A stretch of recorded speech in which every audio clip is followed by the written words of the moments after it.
네, 폭언의 성희롱까지 당하는 콜센터 직원, 또 고객에게서 무릎을 꿇으라 강요당한 백화점 직원, 오너의 부당한 지시에 고개를 숙여야 했던 항공사 승무원 등 언론을 통해서 접한 감정 노동자들의 사례입니다. 언론까지 갈 곳도 없이 우리 주변에서도 찾기 어렵지가 않습니다. 감정 노동 어디까지 와 있는지, 보호할 장치는 없는 것인지 함께 짚어보도록 하겠습니다. 네, 환경노동위원회에서 활동하고 계시죠. 민주당의 한정혜 의원 나오셨습니다. 안녕하십니까? 안녕하세요. 그리고 한국노동사회연구소 김종진 연구위원 나오셨습니다. 안녕하십니까? 네, 안녕하세요. 네. 두 분 다 바쁘실 텐데 나오셔서 너무 감사합니다. 한 의원님 요즘 굉장히 바쁘시죠? 저희 정신 없습니다. 오늘 3시에 이제 최순실 씨가 검찰 포토라인에 잠시 쓰는데요. 네. 간단하게 한 말씀 좀 해주시죠. 글쎄요, 고구마 줄거리 이제 뽑기 시작한다는 거죠. 근데 고구마 줄거리 뽑는 척만 하고 다시 이렇게 담아두면 더 이상 국민이 이거 용서하지 않을 것 같고요. 그 끝이 보일 때까지 확실하게 그 줄기에 무엇이 다 엮여 있는지를 파헤쳐 주기를 바랍니다. 그래서 잘 감시하셔야겠어요. 물론입니다. 네. 자, 오늘 주제인 감정노동에 대해서 같이 한번 알아보도록 하겠습니다. 먼저 감정노동이란 뭔지 우리 김종진 의원님 좀 얘기를 해주시죠. 예, 일반 국민들이 가끔 헷갈려합니다. 직무 스트레스와 감정 노동 구분해야 되거든요. 아, 직무 스트레스와 감정 노동은 다른 거다. 예, 직무 스트레스는 가해자가 사업주이거나 업무상의 상사입니다. 아, 일반적으로 우리 많은 사람들이 겪는 거죠, 그렇죠? 예. 그런데 감정 노동은 제3자, 고객, 소비자, 클라이언트의 가해를 받는 거거든요. 결국은 직무 스트레스는 사업주, 상사이고 이건 현행 법률에 다 산업안전보건법에 예방과 관리 조치가 있습니다. 감정노동, 소비자, 고객에 의한 이 가해 문제는 현행법에 없기 때문에 이 감정노동이 우리나라에서 심각하고 입법, 제도적 필요성이 요구가 되는 겁니다. 네, 그렇군요. 자, 한 의원님, 감정노동에 대한 실태. 의원님께서 많이 조사하시고 여러 가지 사례도 제시하신 걸로 알고 있는데 좀 자세하게 얘기해 주시죠. 네, 사실 19대부터 계속해서 이 문제를 지적을 했었었고 법도 개정이 되기를 바라고 법안도 발의를 했었지만 아쉽게도 되지 않았습니다. 2014년 현재로 보면은 전체 우리 임금 근로자 중에 약 740만 명, 엄청난 숫자죠. 한 43% 정도가 대략적으로 감정 노동에 종사하고 있는 근로자로 봐집니다. 예, 그렇습니다. 흔히 항공기 승무원 있고요. 또 콜센터 직원들, 또 물건을 어쨌든 팔아야 하는 사람들의 입장은 고객들을 응대하기 때문에 이분들이 다 감정 노동의 대상이 되기 때문에 우리가 흔히 말해서 서비스업이 훨씬 더 확대된다라고 하면은 앞으로는 점점 더 이 감정 노동에 종사하는 사람들의 숫자는 많아질 수 있다. 그 숫자는 아주 급진적으로 많아짐에 비해서 제도적인 부분이 아직 많이 부족한 부분이죠. 그래서 이분들에 대한 보호 장치 마련 정말로 절실합니다. 그렇군요, 지금. 자, 지금 한 의원님 근데 지금 감정 노동자들이 그럼 다산콜센터 직원 이런 사람들도 다 감정 노동자들이죠? 그렇습니다. 40%가 넘는다고요? 네, 우리나라 43%. 취업자의 43%. 제조업 중심에서 산업 구조가 이제 서비스 중심으로 변화하면서 감정 노동을 수행하는 직군이 많아지고 있습니다. 근데 이건 좀 구분할 필요가 있고요. 감정 노동의 직업은 세 가지로 구분이 됩니다. 첫 번째로는 항공사 승무원처럼 콜센터 상담사처럼 환하게 웃는 긍정적 감정 노동을 수행하는 직업 직군. 그리고 1년 365일 무표정한 표정으로 일을 하는 카지노 딜러. 아, 카지노 딜러도 감정 노동자네요? 고객이 돈을 따는 사람은 한 명인데 수십 명을 잃고 있거든요. 그래서 그분들을 위해서 업무를 수행할 때 웃지 말라는 교육, 매뉴얼에도 돼 있습니다. 그렇습니까? 그래서 중립적 감정 노동. 그리고 세 번째로는 업무를 수행하는데 화를 내거나 위협적인 자세를 표현을 하면 업무 수행이 원활히 되기 때문에 이런 것들을 회사 조직에서 배웁니다. 그래서 부정적 감정 노동 이렇게 세 가지 직군이 있습니다. 그래서 이 세 직군에 맞는 매뉴얼 가이드라인 제도적 보호가 지금 시민사회단체에 요구되고 있는 상황입니다. 자, 한 의원님 19대 때 감정 노동에 관한 법률을 발의하셨다고 얘기하셨는데요. 지금 어떻게 됐습니까? 법률 제정이 됐나요? 안 됐습니다. 안 됐어요. 누가 반대했어요? 16개의 법안이 올라갔었습니다. 저희 이제 환노위 16개의 법안이 올라갔었는데 19대 후반기에 사실은 굉장히 여당 의원님들은 노동개혁 관련한 4대 법안에만 관심이 좀 많으셨고 이 감정노동이라든지 이런 거 산업안전보건법과 관련한 부분에 대한 관심도는 조금 부족하셨습니다. 그러다 보니까 합의가 이루어지지 않아서 사실 처리가 되지 않았죠. 그나마 다행인 것은 노동부 산하가 아닌 정무위, 환노위가 아닌 정무위에서는 은행법을 처리를 하면서 자본시장법이라든지 이런 것들을 처리하면서 은행 업무에 종사하는 흔히 말해서 판매 데스크라든지 이런 데서 일하시는 분들에 대한 감정노동 이것들을 보호해야 된다. 사업주의 조치들을 일정 부분 은행 담아서. 데스크에 하는 분도 다 감정 노동자네요. 그죠? 친절하게 그렇습니다. 무조건 예, 해야 되니까. 그렇죠. 아, 그래서 일부분 은행 노동자들에 대한 부분은 정무위를 통해서 해당 은행법에 조금 담겨져서 들어갔지만 사실은 이 문제를 총괄하고 있는 네. 고용노동부 소관인 산업안전보건법에는 담아지지 않았죠. 어찌 보면 고용노동부가 본인들이 할 일을 안 하고 19대 때는 내팽개친 거하고 똑같다는 이런 생각이 듭니다. 지금 장관이 누구죠? 고용노동 장관이? 네, 그때도 이기건 장관이었고요. 지금도 이기건 아, 장관이십니다. 그래요? 네. 예. 20대 국회에서는 어떻게 하실 생각이에요? 20대 국회에서 법안이 제출되었습니다. 제가 지난 28일 날 법안을 제출을 했고요. 네. 그래서 이번에는 이 법안 법안이 내용을 간단하게 좀 얘기해 주시죠. 어떤 법안인지. 일단 감정노동에 종사하는 그 근로자들을 둔 사업주는 네. 그들에게 일정 정도의 보호장치들을 마련할 수 있도록 예를 들어서 스트레스를 많이 받을 수 있죠. 이런저런 감정과 관련돼서 그리고 그들을 보호할 수 있는 장치 중에서는 예를 들어서 예방적인 조치도 취할 수가 있고요. 네. 만약에 사후적인 조치도 취할 수가 있을 겁니다. 일이 네. 생겼을 때. 그래서 예방적인 조치로는 사전에 그들을 교육하기도 하고 또는 클라이언트, 흔히 말하는 우리가 소비자가 왔을 때 소비자들에게도 네. 일정 부분 해도 되는 것과 하지 말아야 될 것들을 미리 알려주는 공지를 해주는 방식 이런 것도 괜찮거든요. 그때 백화점에서 그렇습니다. 무릎 꿇기가 그런 소리 우리가 아니에요? 뭐 예를 들어서 창구 앞에다가 조그만한 팻말 하나만 세워놔도 네. 고객님 이러저러한 행위는 되지 않습니다라든지 이런 것 하나만 세워놔도 사실은 네. 고객으로 오시는 분들이 내가 저렇게 하면 안 되지라고 하는 걸 통해서 사실은 자기 감정을 또 절제할 수도 있거든요. 네. 그렇기 때문에 그런 것들 통해서 여러 가지 방법들을 통해서 우리 근로자들을 좀 보호할 수 있는 장치를 마련하는 게 있을 수 있고 사후에는 이제 사고가 생겼을 때 네. 예를 들어서 마음을 많이 다친 우리 근로자들을 위한 사후적인 조치들 이런 것들을 좀 처리할 수 있도록 법안에 좀 20대 담았습니다. 국회는 통과 가능성이 어느 정도로 보세요? 그러면? 저는 뭐 100%라고 봅니다. 아, 그래요? 예, 노동부가 일을 해야 되니까 일을 하도록 만들겠습니다. 그래요. 자, 외국 사례 좀 얘기해 주시죠. 예, 우리나라는 현재 고용노동부에서 그 산재를 판정을 할 때 네. 주로 사고, 재해 중심으로 판단을 했습니다. 그런데 감정노동은 정신질환이나 우울증, 대인기피증, 탈모 이런 것들은 산업재해로 인정받기 대단히 어려운 상황입니다. 네. 그런데 일본, 프랑스, 유럽 주요 선진국들은 사실상 반론이 없으면 네. 정신질환을 대부분 다 산업재해로 인정을 하고 있고 특히 사고 중심에서 일하는 과정에서 발생하는 질환 중심으로 이 판단의 지표가 바뀌고 있고 특히 정신건강과 상당히 관련된 다르군요, 우리나라하고요. 많이 그죠? 예, 많이 다르고 또 중요한 것은 아까 의원님도 말씀하셨지만 가장 중요한 건 사전적 예방이 가장 중요합니다.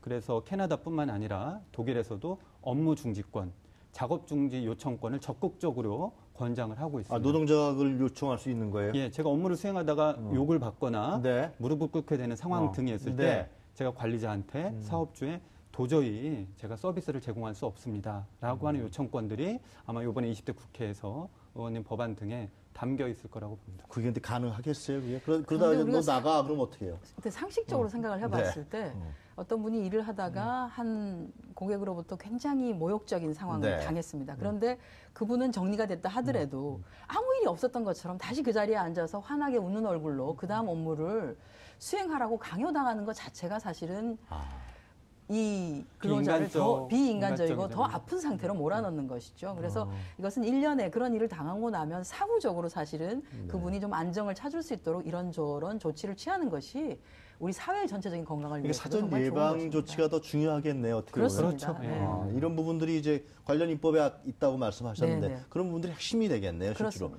네. 사후에는 피해를 본 특히 여성 노동자들이 많을 거 아니에요, 그죠? 아무래도 여성 노동자들이 많고요. 주로 아르바이트를 하는 학생들이라든지 네. 또는 노약자든지 여성이든지 대체적으로 우리 사회로 보면은 또 비정규직이라든지 대체적으로 좀 힘없는 약자에 해당되는 사람들이 이런 것에 많이 노출이 됩니다. 그래서 우리가 더욱더 강하게 보호를 해야 될 필요성이 또 요구가 비정규직 되고요. 노동자들이 많죠, 의원님. 거의 대부분 감정노동을 수행하는 네. 직군들은 비정규직 종사자들이 그렇습니까? 3분의 2에 가깝습니다. 그렇군요. 자, 그 감정노동 체크리스트라고 있다 그러던데요. 예, 예. 나도 감정 노동자인가 한번 할 수 있는 방법이 있을까요? 의원님 어떻게 보세요? 최근에 감정노동이 네. 사회적 화두가 되자 그 한국형 감정노동 지표를 만들었습니다. 네. 그래서 5가지 영역에 26가지 문항을 만들었고요. 대표적으로는 고객을 응대할 때 자신의 실제 기분을 숨기고 일하십니까? 네. 그리고 내가 어떤 위험을 닥쳤을 때 네. 기업과 조직이 적절히 보호해 줍니까? 이런 이제 체크리스트가 있고요. 가장 이제 단축형으로는 네. 한 7가지 지표가 있어서 네. 7가지 중에 5가지가 해당이 되면 내가 감정노동을 많이 수행하고 위험한 상황에 노출되어 있다. 네. 이렇게 볼 수 있습니다. 이게 뭐 블로그라든가 앱에 많이 있겠네요. 이런 부분들. 예, 최근에 많이 이런 것들이 이제 언론사에서도 같이 공동으로 네. 운영하고 있기도 합니다. 자, 그런 말이 대화 중에 있었는데요. 관련 부분 지금 이 관련 노동자들이죠. 노동조합에서 지금 파업을 하고 있는 노동조합이 있습니다. 지금 정신보건센터, 정신보건 전문요원들이 지금 대규모 27째 파업이라고 그러는데요. 이 노동조합의 관련자 연결해서 한번 간단하게 얘기 듣고 또 토론 이어가도록 하겠습니다. 자, 전국보건의료노동조합 조현정 부지부장 나와 계십니까? 네, 안녕하세요. 보건의료노조 서울시 정신보건지부 부지부장 조연정입니다. 네. 네. 지금 파업 중이세요? 네, 현재 오늘로써 27일째 파업 들어갔고요. 네. 단식 농성과 철야 농성은 오늘로 6일차 되었습니다. 단식 노동도 하시네요. 네네. 파업을 하는 이유에 대해서 간단하게 좀 설명을 해주시죠. 네, 먼저 앞서서도 감정노동에 대한 이야기들을 많이 해주셨는데요. 네. 저희가 이제 감정노동과 구조적 문제에 대해서 좀 이야기를 드리려고 합니다. 네. 정신건강증진센터의 실무자들은 시민의 정신건강과 자살 예방을 위한 서비스를 제공하면서 감정노동의 강도가 더욱 크게 발생되고 있습니다. 네. 그 모든 정신장애인분들이 그런 것은 아니지만 음주 문제로 제어가 되지 않는 분이나 자살 사고, 성격장애 등으로 자타의 위협이 큰 이들에게 서비스를 제공하고 그다음에 또 스스로 증상 조절을 할 수 없는 상황에 놓인 정신질환자들을 상담하는 과정에서 발생하는 폭언, 폭행, 성폭력 이런 충격적인 경험은 단순한 감정노동을 뛰어넘어서 저희에게는 트라우마로 다가오기도 하거든요. 네. 그래서 이 같은 감정노동은 구조적 문제로 더욱 커지고 있는데 구조적 문제라고 하면 첫 번째 인력 부족으로 위험에 대비한 2인 출동이 원활하지 않다는 것입니다. 네. 응급출동이나 재가 방문이 저희는 굉장히 잦은 편인데요. 일하시는 분들 가운데 80%가 여성입니다. 2인 출동 등으로 위험을 대비해야 하지만 잘 지켜지지 않고 있고요. 그리고 두 번째는 저희가 지금 27일째 파업을 하고 있는 가장 큰 이유이기도 한데. 자, 그럼 부지부장님, 그러면 네네. 지금 쭉 설명을 해주셨는데요. 네. 어떠한 부분을 요구하고 계시는 거예요? 제도적으로나 법적으로나 어떤 요구하는 게 계시나요? 27일째면요? 네네. 저희가 지금 서울시 정신건강증진센터와 자살예방센터 그리고 자치구의 25개 정신건강증진센터가 이렇게 27개가 총 운영되고 있습니다. 네, 각 구마다 있죠? 네네. 네. 그런데 이제 저희가 하고 있는 일들이 서울 시민의 상처받은 마음을 돌봄과 동시에 네. 만성정신질환자들이 지역사회에서 잘 안정적으로 정착하여 생활할 수 있도록 서비스를 제공하고 있거든요. 네. 예, 그런데 그런 위기 상황으로 인해서 저희가 자살을 생각하는 이들에 대한 이제 위기 개입이나 자살 유족에 대한 서비스도 같이 제공하고 있거든요. 네. 그렇다 보면 저희가 이제 감정 노동의 피해 사고라고 하면은 그 현장에서 겪는 아픔들도 있습니다. 그러니까 예를 지금 들면, 요구하시는 네. 부분이 지금 네. 정규직으로 근무하고 계시나요? 아니면 비정규직이신가요? 정규직이실 거 아니에요? 물론 비정규직이죠. 비정규직입니까? 네, 아까 그럼 이제 그거를 정규직으로 해달라, 전환시켜달라 그런 요구사항도 있겠네요? 네, 저희는 일단 첫 번째로는 고용 안정이에요. 고용 안정. 예, 저희 최근 노동조합은 서울시와 네. 위탁 변경 시에 고용 승계를 원칙으로 하고 있고요. 네. 예, 직영으로 전환할 때에는 고용 유지에 최선의 노력을 다해서 네. 그런 저출산 고령화사의 사회적 과제에 역행하는 육아휴직 사용자의 고용 단절이 아니라 그런 휴직기간 인정, 고용 유지를 실질적으로 보장하기 위한 노사 간, 서울시, 자치구가 합의하는 협의체 구성을 합의한 바가 있거든요. 근데 서울시에서 얘기가 잘 안 되고 있는 겁니까, 지금? 네, 너무 당연한 내용임에도 불구하고 네. 서울시에서는 이제 자치구에서 동의를 받지 못했다면서 서명이 이루어지지 않고 있어서 저희가 지금 파업을 계속 유지하고 있는 것입니다. 네. 그 실태나 이런 부분들은 부지부장님이 자세하게 설명해 줘서 잘 알 것 같고요. 네네. 네. 앞으로 어떻게 하실 겁니까, 그러면은? 저희는 물론 노조한테만 제가 일방적으로 물어볼 수는 없습니다만은. 네. 물론 그렇죠. 네. 그런데 저희는 지금 앞서서 말씀드린 감정노동, 그다음에 고용 문제, 네. 그리고 사실은 이게 이제 민간위탁이냐 직영이냐 이런 문제들도 사실은 구조적인 문제들도 있거든요. 네, 여러 가지 문제가 얽혀 있군요. 그렇죠. 네네. 그런데 거기에 이제 덧붙여서 저희가 이제 보건복지부에서는 정신질환자에 대한 관리를 그런 세계적인 추세에 맞춰서 지역사회에서 할 수 있도록 그 탈원화 정책을 가지고 있습니다.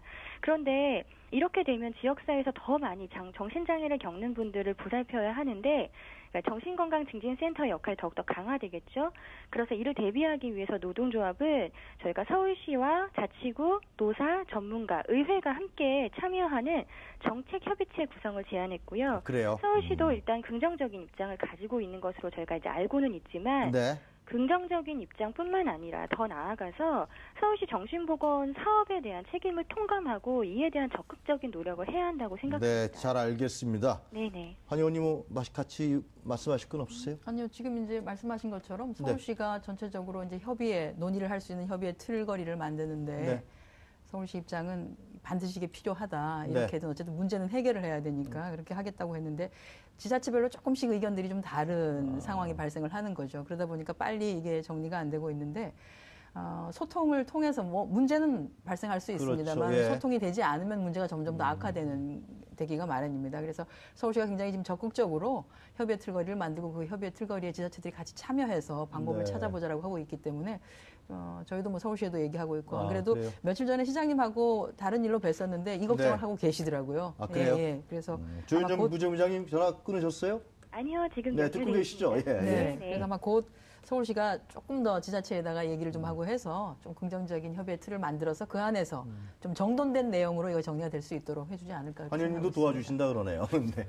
김종리 의원님은 간단하게 한번 하신 말씀.